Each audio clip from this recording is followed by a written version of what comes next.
4 your Shardless current Agent, record right now? and 4 Ardent Plea. Okay. And on top of that, he's got 4 Show and Tell. So he's got a lot of half of the combo, and then a lot of fatties. And on top of all of that, he's got Force of Will. We see Patrick Sullivan walk by and give us the wink and the gun. His guerrilla tactics were successful. Yeah. I think it's relatively consistent. The biggest hole in the deck is that he's running those depletion lands, the Hickory Woodlock type lands, Spraz and Scary. So those are easy targets for Wasteland. Okay. Instead of the traditional Hypergenesis decks, we're playing cards like Simian Spirit Guide and Elvish Spirit Guide. I see. But the problem with playing those is that you're forced to play Violent Outburst, the red-green Cascade spell, instead of playing Ardent Plea and Shardless Agent, which can be removed from Force of Will. Oh, okay. So that's the trade-off. You're Wasteland susceptible, but you've got Force of Will, versus not being Wasteland susceptible, but not having Force of Will. Now, isn't Violent Outburst an instant? It is an instant. So there's also that? Yep. Sometimes that comes up.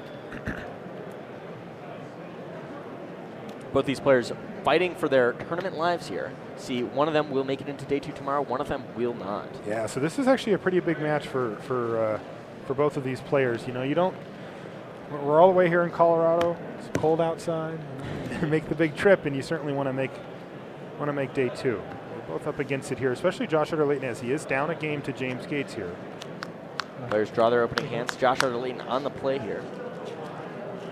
Oh, that's amazing that these two players were still shuffling up for their game by the time Patrick Sullivan won his first game against Josh Ravitz.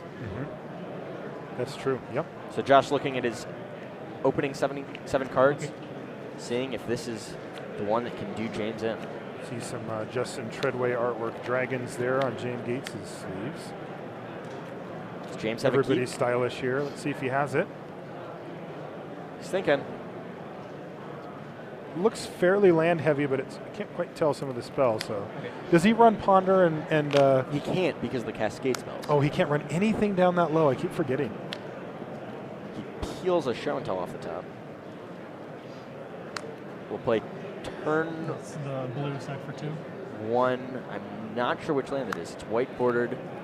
Called it a sack for 2. Yes, that's it's Vedlight Temple. Yeah.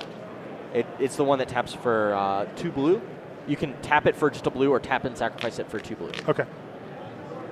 So that enables turn 2 any one of his Cascades or his Show and Tells. Right. That makes sense. Thorn of Amethyst is one of the cards that Josh Utter-Leyton brought in. And after casting a Quirion Ranger, he looks like he's going to cast that Thorn of Amethyst. That's going to make all non-creature spells cost 1 more to cast. Yeah, that will slow James down by quite a bit. How come? Because he has to pay 1 extra for his Ardent Plea if he chooses to cast it, and then pay 1 extra for Hypergenesis. Okay. Now, if James casts Show and Tell instead, he only has to pay 4 mana, but that's still another extra turn slowdown. And a Cabal Therapy from Josh Utter-Leyton. All right, so Josh has changed gears here pretty significantly, and he's going for a much more disruptive plan. So what does Josh want to name here? He names Force of Will. And he sees 2 Mind Break traps, a Shardless Agent, the Show and Tell that you mentioned, and 3 lands. Is that a Progenitus hiding under the Tundra? Oh, maybe it is. I'm not sure.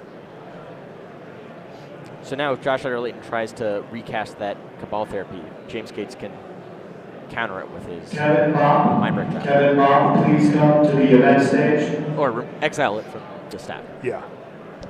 Which is very similar to countering. Because recall that Josh played that Quirion Ranger this turn. And if that is truly a Progenitus on the other side, then James can just untap, cast Show and Tell Progenitus. I can't quite tell if that's a Progenitus or not. Oh, it's an Ardent Plea. Okay. So he has 2 different ways, but if Josh does get the Thorn of Amethyst down, then it's going to slow it down quite a bit. Now, does Hypergenesis, it just puts creatures into play or puts these permanents into play? Yep. Okay. You don't get You're not casting it. Right. Josh is going to end the turn by getting in for 1 with his Llanowar Elves. Draws Detention Sphere, James. So James is missing a big fatty. guy. He just needs something big. And he doesn't really have any way to dig for it. Considering what to do for the turn here. But it looks like Josh is safe for now from James Gates doing anything super broken. So now James passes the turn back to Josh, where Josh has the ability to both cast Cabal Therapy and Thorn of Amethyst, which will be quite good against James's current hand.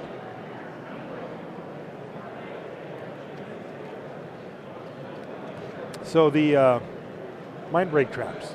Yep. What's up with that? I assume that those were for the Storm decks that he was planning on facing. And then Yeah, why is it here though? it's good also in the sideboard against control decks because you play Ardent Plea and then you play Hypergenesis. It's only opponent spells, right? The Mind Break Trap. Guess so. So not what I was thinking, but it's good against the Storm decks. It's good against Elves here because they're going to cast a lot of spells. But they don't stay on the stack. Right, but you get to counter one of them. Yeah. It's good against Cabal Therapy also. Okay, so it's still going to be a free counter spell for something. And it's probably better than some of the spells in James's deck. All right, and Josh says beats. Take 2. After playing Finhurn Elves and Deathray Shaman. That's right. Just does not want to flash back the Cabal Therapy. He's giving James an opening here. If James draws something like Grizzlebrand or something. yeah, Gristlebrand or Progenitus or Emrakul.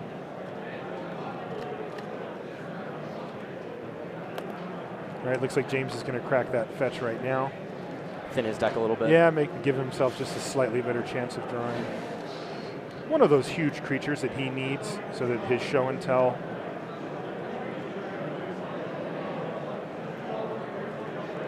Savannah. He goes and finds. That'll allow him also to cast Attention Sphere on the following turn. If he ends up wanting to do that. There is no Wirewood Symbiote out, so those creatures are all available, right? Yep.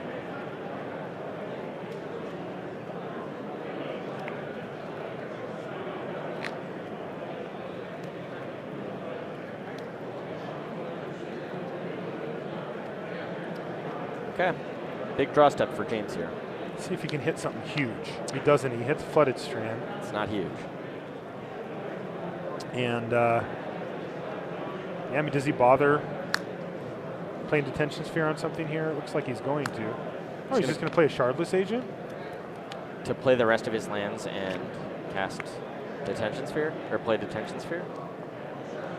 I guess he figures that the Detention Sphere he can put in last and take out anything that Josh makes? I'm not sure. Well, all of the come into enter the battlefield triggers happen at the same time. Oh, they do?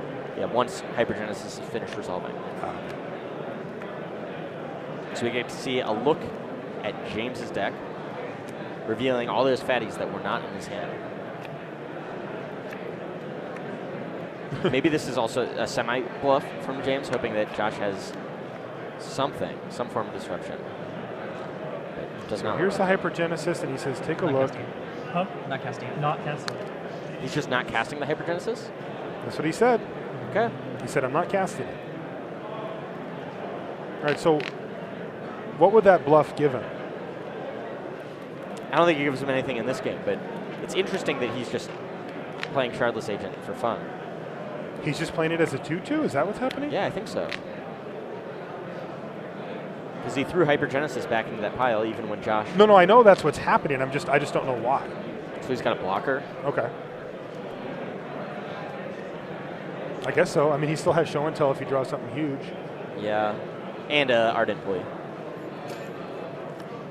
Yeah, okay. And now Thorn of Amethyst is neutralized because he'll have access to 5 mana next turn. James. So he's got another out to being able to draw it. You saw Josh there look through that pile to see how, like, what percentage of the big creatures were going to go to the bottom as opposed to the rest of the library. I see, What the distribution was remaining in the deck.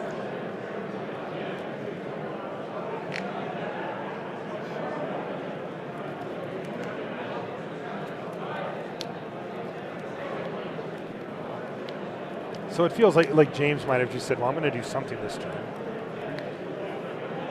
In that Shardless Agent was a little superfluous in the sense that he had the Ardent Plea and he had shown. Yeah, it wasn't doing much different than what the rest of his hand did anyway.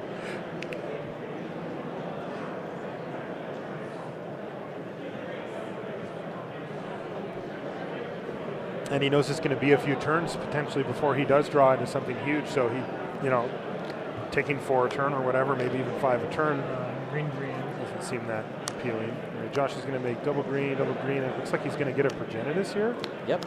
Natural order for Progenitus. Unless James has something to say about it, which he doesn't. Yeah, Crater Hoof and trigger it. He's going to get a Crater Hoof Behemoth instead. Ooh, he could get Crater Hoof Behemoth. Yeah. I think so. That's got to be it. So it's 4, 5, 8, 6, 12, 7, 8, 9. 17, 18, 19, 20. So James can block 2. That'll still 18 damage. And James sitting at 16. Yep, and that's game. We're going to a game 3 here. Wow. Wow. So just like that, Josh Utter-Leyton says, yeah, well, I've got tricks too, buddy. I can do combo stuff. And, it's funny because that card, Natural Order, it's sort of similar to what James is trying to do. He's trying to cheat in something huge. It's just Josh's deck doesn't allow you to do it too. It's just one-sided, and that was all it took.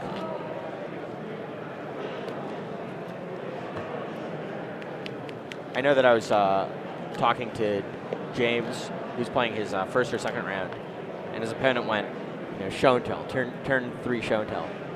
James like, okay. And his opponent puts in Progenitus. It's like, I got Emrakul. Is that good? If so. Why? Shall we race? Well, what does Annihilator do? Sacrifice 6? Ooh. Yeah. Does Sorry. Progenitus have protection from sacrifice? No, I don't think so. Not how that works. There you get a good look at the 2 players. Josh Utter-Leyton on the far side, the back of James Gates' head. You see his friend Greg Hatch walk over, confirming that he won, watching, birding his friend. By the way, before they start, I had a quick update from Twitter, something interesting. You and I were talking earlier about the Rest in Peace Helm Energy Field deck. I was tweeted by Gentry that David Bauman at that time was 7-0 with the deck. Awesome. So we might actually get a chance to see that, tomorrow. Cool. He's going to be in day 2, so. I'd be excited to see that. Yeah, I'm not sure if he won this round or not, or maybe he's still playing. But pretty tricky stuff.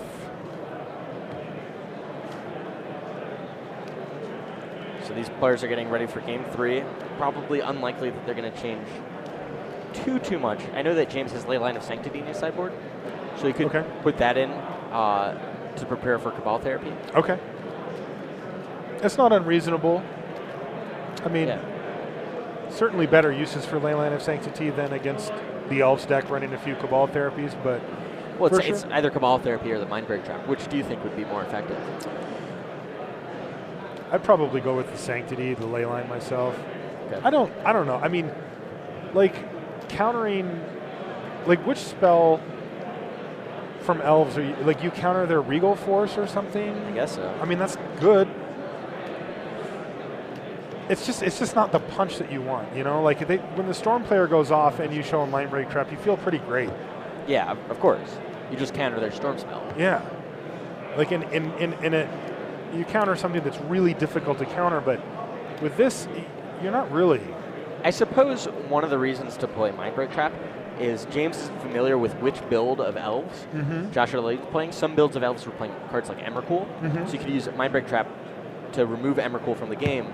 If they get the extra turn, that's probably enough to do him in anyway. Okay, but that makes a lot of sense. I bet you that makes a lot of sense because you obviously can't beat that. And if Josh's game plan is to go off and hit an Emrakul, then having an out to that is certainly relevant. Yeah, that makes sense. I know that one of the first kill conditions of the Elves deck back at Pro Tour Berlin was Grape Shot, but there's no way that anybody's running that now. All right, 7 cards for each player. James is going to go first here. I see Gristlebrand, Force of Will, Omniscience. So he's Shardless Agent, and he does have a Shardless Agent. All right, so this is either Shardless Agent or it's a Cascade spell. All right, so that's a really nice hand as long as he's got enough mana to cast it. He could even get a turn 2 here. He's got a Force of Will to protect his hand potentially. It depends on which combination of blue cards that he has besides it that he might need. Josh Utter-Leyton. Exiling your your Cascade spell I mean- that you were trying to protect doesn't mean a whole lot either. James would exile, obviously, the Omniscience before the Cascade spell. Yeah. But it just makes his Hypergenesis just a little worse, because all he gets is the Gristlebrand as opposed to getting Omniscience Gristlebrand, which is game Which is over. basically unbeatable, yeah. Because you can cast all the spells that Yeah. you draw that turn. So now Josh is tanking, thinking about whether or not he wants to keep this hand. Yeah, these mulligan decisions with combo decks, especially cards like Elves, are really tough. Joshua Layton goes down to 6 cards. You see James take off his glasses, He does, he's kind of rubbing his face. feels the pressure. You ever played against Josh Utter-Leyton? Not in real life. Yeah, I have before. Just an aside thing, but I played him on he's Match tough. Online. Yeah. He's tough.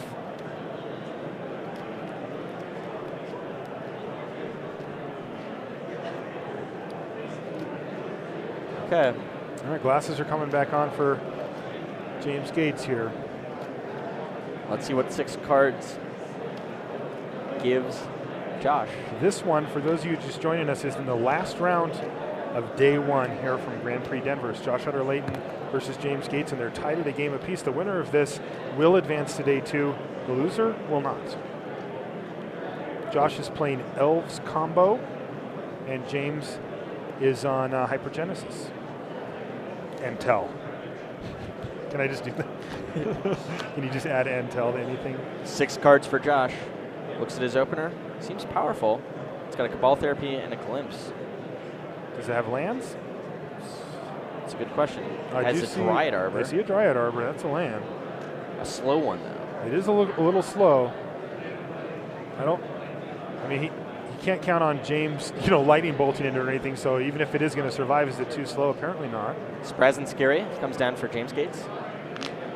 And Dryad Arbor go for Josh Utter-Leyton. He's got to be sitting there in fear that James Gates has a turn 2 combo. Yeah. Yep. And James emphatically cracks his Misty Rainforest here, and are we going to see a little Hypergenesis here? It looks like it's the bottom card of his library there.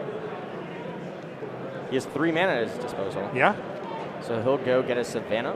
And he has really no reason not to go for it here, right? Yeah, no reason at all. Playing against Elves, he's got a Dryad Arbor up. It's not like the guy's going to have Force of Will. Just go for it. Oh, Ardent Plea. Ardent Plea it is. Cascade. All right, Cascade trigger.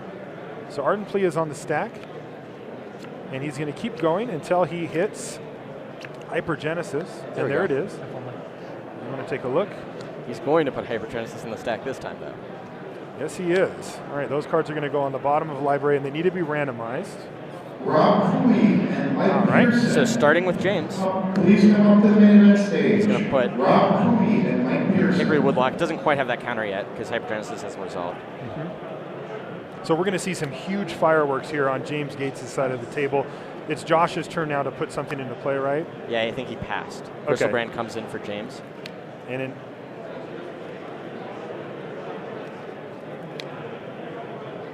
Josh plays Quirion Ranger. Aquarian Ranger, but this is an Omniscience. Omniscience for James Gates, and this is looking very, very good for Josh.